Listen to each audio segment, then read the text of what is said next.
श्रीनाथ जी को भोग लगा दिया। उधर वो भक्त भोग लगा रहा है मानसी सेवा में, प्रत्यक्ष नहीं, केवल मन में महाराज सेवा कर रहा, हृदय में भावना करके। और इधर श्रीनाथ जी के मंदिर का द्वार विठल नाथ जी ने खोला, गुरु जी ने।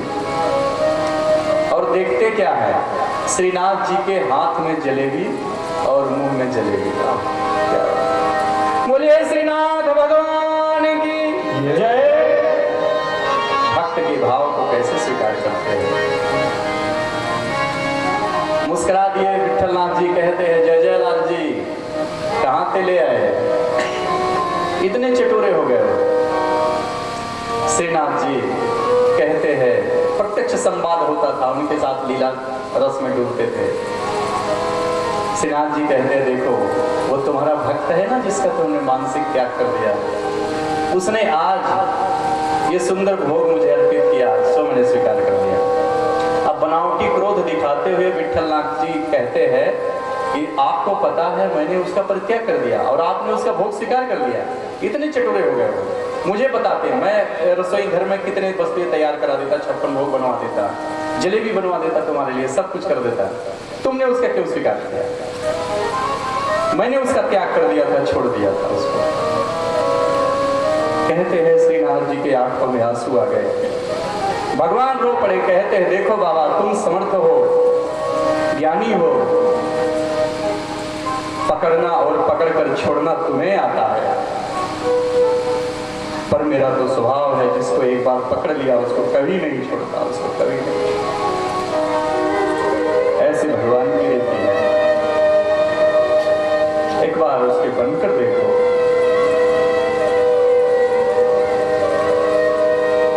जीवन में अद्भुत आनंद व्याप्त हो। ऐसी दिव्य रीत से मानसिक सेवा करते हैं भरत जी। एक दिन गंडकी नदी में खड़े होकर तप कर रहे, जप कर रहे, कमर भर जल में खड़े होकर एक अद्भुत विलक्षण घटना घटी। एक गर्भवती हिरनी जल पीने की इच्छा से नदी के किनारे आई। दूसरे छोर पर एक शेर आ गया, उसने खूब जोर की दहाड़ लगाई। हिरनी भय से कातर हो गई,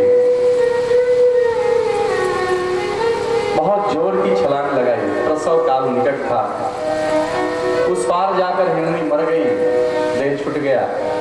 और वो रास्ते में ही, मार्ग में ही उस शिशु ने, मृग सावक ने जन्म ले लिया, नदी में गिर गया और नदी की धार के साथ बहने लगा। सारा दृश्य देखते हैं भरत जी, संत है, मन में करुणा का उदय हुआ। उस हिरण के बच्चे को उठा लिया, अपने आश्रम पर ले आए। जरा सा देखिए, भजन करने गए। साधक को कितना सावधान होना चाहिए, इस चरित्र से सीखने को मिलता है। उस हिरण के बच्चे को घर पे ले आए, धीरे धीरे उसकी परिचर्या करके उसको सचेत करते हैं। हिरण का बच्चा धीरे धीरे बड़ा होने लगा।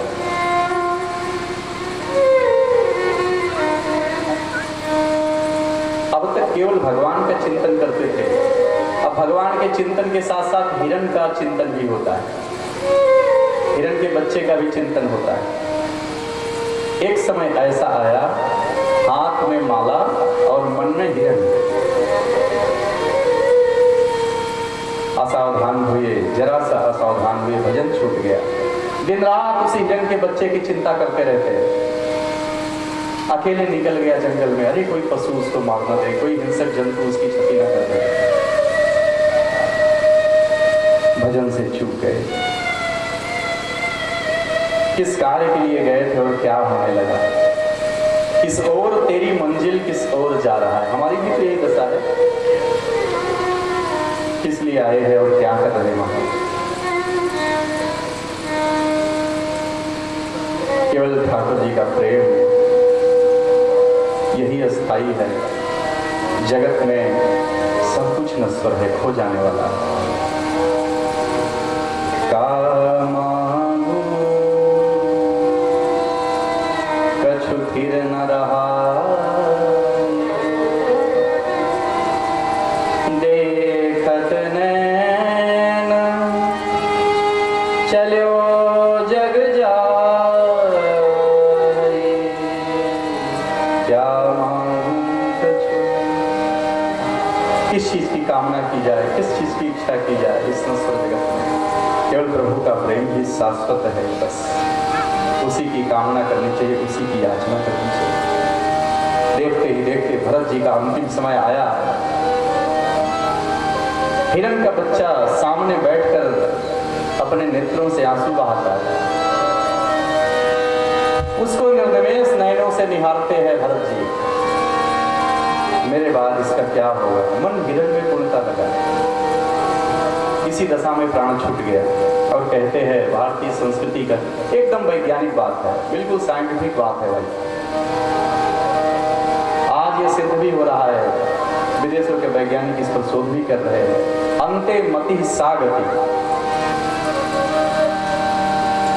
मृत्यु के समय जैसा चिंतन आपका बनेगा, अगली योनि आपको वही मिलने वाली है, वही मिलेगी। भरत जी का जीवन इसका प्रमाण है।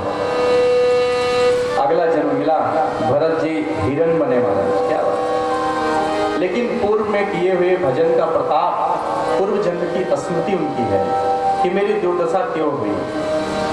तो हिरण का जन्म है, पर भयंकर तपश्चर्या करके गंडकी नदी में खड़े होकर गले भर जल में खड़े रहते हैं और कहते हैं इसी अवस्था में अपने प्राणों का त्याग कर दिया। केवल भगवान का चिंतन करते हैं, ग्लानि होती, पश्चाताप होता है। अवसर मिला हमने छोड़ दिया, जैसे आज हमको अवसर मिला है ठाकुर जी का भजन करके उसी को प्राप्त कर ले, राधा रानी के बनकर उन्हीं के बन जाए, उनको अपना बना ले, ऐसे अवसर हमको मिला है। लेकिन हम चूक रहे हैं, उनसे सांसारिक वस्तु मांगते हैं, नासवान वस्तु मांगते हैं, उनसे उनका प्रेम नहीं मांगते। ठगे जा रहे हैं, चले जा रहे हैं अपने मन के द्वारा। तीसरा जन्म हुआ भरत जी का एक आंगिरस गोत्रीय पवित्र ब्राह्मण के घर में। बहुत सावधान है, फंसना नहीं है। ठाकुर जी को फंसाना है, ठाकुर जी की माया में फंसना नहीं है, सुनिश्चित कर लिए। बचपन से ही भक्ति का रहे, थोड़े बड़े हुए, पिताजी ने यज्ञोपवीत संस्कार किया, गायत्री की दीक्षा दी और कहते हैं इसको बेटा याद कर लो, तुम्हारे जीवन में आगे काम आएगा। भरत जी जानते हैं एक मेरे पिताजी मुझे फंसा रहे हैं, आज ये सिखा रहे, कल मैं शिक्षित हो जाऊंगा, विधिवत कर्मकांड की शिक्षा मुझे दे देंगे, मैं दक्ष हो जाऊंगा, फिर कहेंगे जाओ यजमान के घर में पूजा पाठ करो, उसके कल्याण के लिए कर्म करो, सत्कर्म करो और उसका जो फल मिले धन रूप फल लाकर मुझे अर्पित करो। और महाराज इसी काम में मेरा सत्यानाश हो जाएगा, 2 जन्म में भुगत चुका हूं, इस बार नहीं फंसना। बचपन से ही भक्ति के रंग में रहेंगे। संतों का मत है, वैष्णव का मत है, जिसे बचपन से ही भक्ति का रंग लगा हो, समझ लीजिए उसका ये आखिरी ही जन्म है महाराज, आखिरी जन्म। यह भी वैष्णव कहते हैं जिसने इस जन्म में काम का सेवन न किया हो, काम का परित्याग कर दिया हो, उसका भी समझ लेना चाहिए आखिरी ही जन्म है महाराज। जो सर्वत्र भगवान का दर्शन करे, अहंकार रहित हो, हृदय से दीन हो, उसका भी समझ लेना चाहिए अंतिम जन्म है। ऐसे सभी लक्षण चरितार्थ है श्री भरत जी। 6 महीने बीत गया, गायत्री मंत्र सुनाया नहीं, यद्यपि पूर्व जन्म से ही सब कुछ स्मरण है, सुनाते नहीं। पिताजी आता है, उल्टा सीधा सुना देते हैं, गलत सुना देते हैं। पिताजी ने कहा अरे ये तो महामूर्ख है, ये तो जड़ है, नाम रख दिया जड़ भरत। जड़ भरत जी ने कहा तुम भाई अपना कुछ भी करो संसार वालों, हमको तो अपना लक्ष्य याद है, हमको भटकना नहीं है। हरदम ठाकुर जी के चिंतन करें। ऐसे प्यारे संत, ऐसे प्रेमी रसिक भक्त, एक क्षण भी एकांत होता, संसार में पागलों की तरह विचरण करते, एक क्षण भी एकांत होता, ठाकुर जी के ध्यान में, उनके प्रेम में डूब जाती।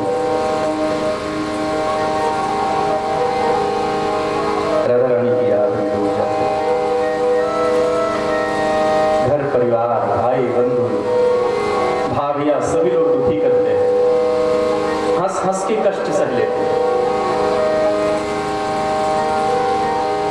भाभियां इतना अत्याचार करती है ना, जो 2 दिन का बासी सड़ा हुआ अन्न रहता है भरत जी को खाने के लिए देते, उस सड़े हुए अन्न को भी प्रेम से व्यंजन की भांति स्वाद ले लेकर पाते हैं।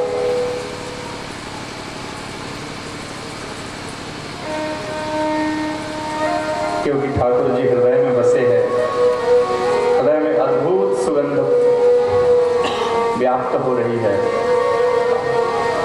वहां तो विष भी जाए तो अमृत बन जाएगा, अमृत बन जाए। सब कुछ सहते हैं। भाइयों ने कहा नालायक है, न पढ़ता है, न कुछ घर के काम करता है, चल जा फसल की रखवाली कर। एक छोटा सा मचान बना दिया, खेत के कोने पर भरत जी ऊपर मचान में बैठकर एकांत मिला, बहुत सुंदर महाराज भजन करते हैं। सभी खेतों में किसानों ने छोटे छोटे मचान बना दिए।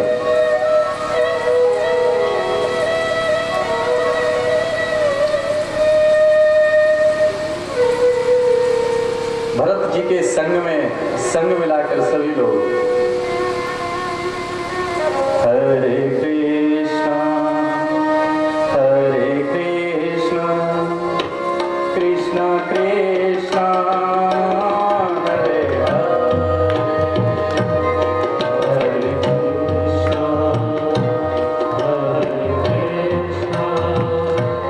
कृष्णा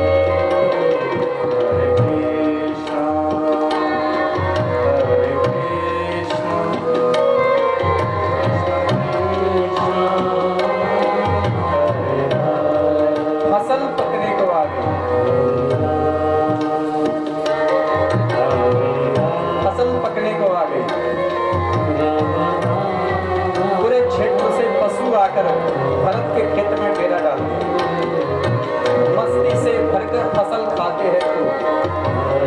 और जब फसल का भोग लगाते हैं भरत जी मस्ती में झूमते हैं। पूरे क्षेत्र की चिड़ियों ने आकर भरत के खेत में डेरा डाल दिया, एक एक दाना चुगती है और भरत जी के ताल में ताल मिलाकर जैसे गा रही